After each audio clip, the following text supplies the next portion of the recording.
right, Kerry, welcome back. How does it feel to be back in a Front Street fight cage? It's always good to be back. Todd and everybody here with Front Street treats me really well, so it's always good to come back to Boise. So it feels like it hasn't been very long ago. That was Front Street Fight 17 when you were here, but I know from what I can see, you put on a bit of mileage since I think I saw 10 fights over the past couple of years, something like that. Yeah, or more. I don't know. I just like to fight as much as I can. So I guess walk me through what your career has been like. Maybe a couple of the key fights that you can remember details from, going from then till now. So what's crazy is, like when I started as an amateur, you remembered every single thing about every fight, like who you fought, when it was, the day, what time, the venue.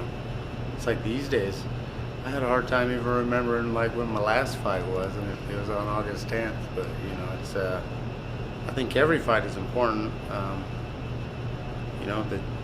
To me, it's just it's a big adventure.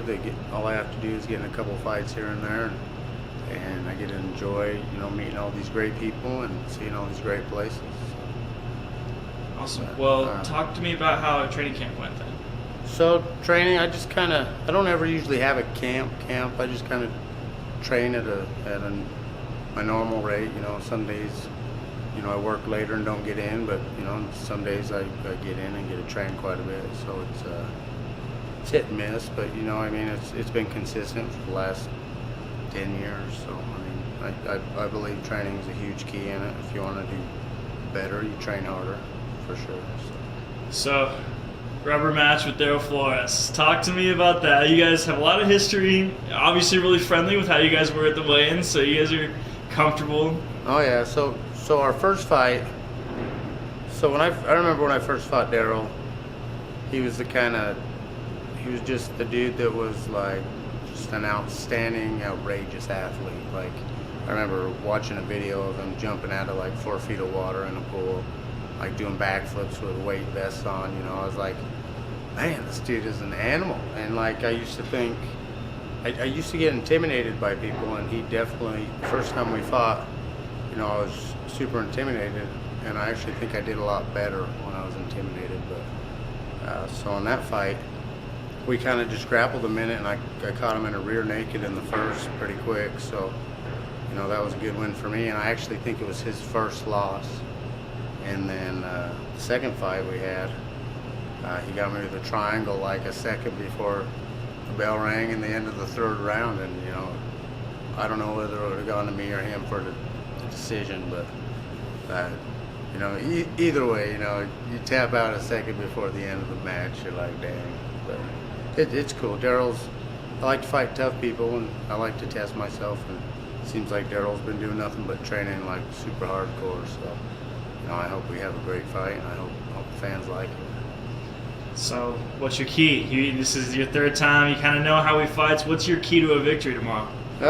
So I think he's been kind of keeping it on the ground a lot, and I don't want to downplay his stand-up, but I think I'm more worried about his ground game than I am about his stand-up. So I'm going to try to keep it standing up and just duke it out. But if not, if we go to the ground, I'm comfortable with my defense enough to hopefully be able to get out anything he tries to put me in. So.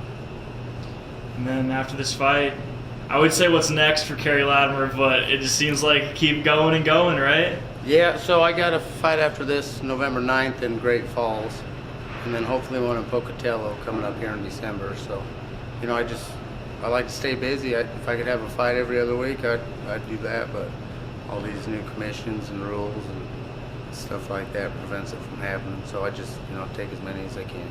All right, Darrell, welcome back. I know it's been a little bit. I think, what was it, like 4 years? 4 years, yeah. Just walk me through what these last 4 years have been like since you were in a cage.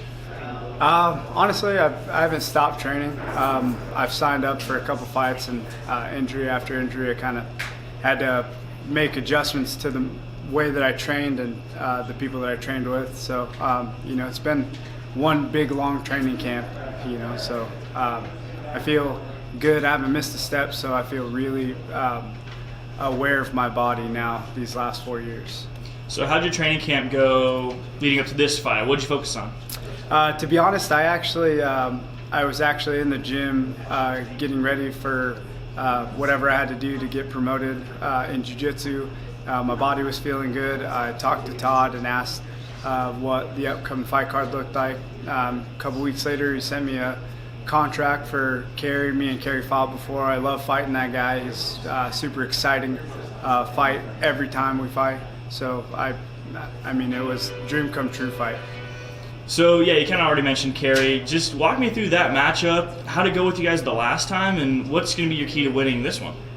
So the last time we fought in a barn. It was like 16 degrees. It was the coldest fight I've ever had. In between rounds, we had to bring blankets in to cover ourselves up, make ourselves warm. It was the most miserable fight of my life. Went 3 rounds, and then it was a 3rd round submission, triangle choke victory. And the first time that we met, Kerry beat me rear naked choke. So it was this is a rubber match to see who wins out of the 3 fights. So I feel like the key to winning this fight is just being a smart fighter and being me. So that's what I'm gonna go in there and try to do. And then lastly, what's the next step for Darrell Flores after he gets done with this fight? I'm always looking for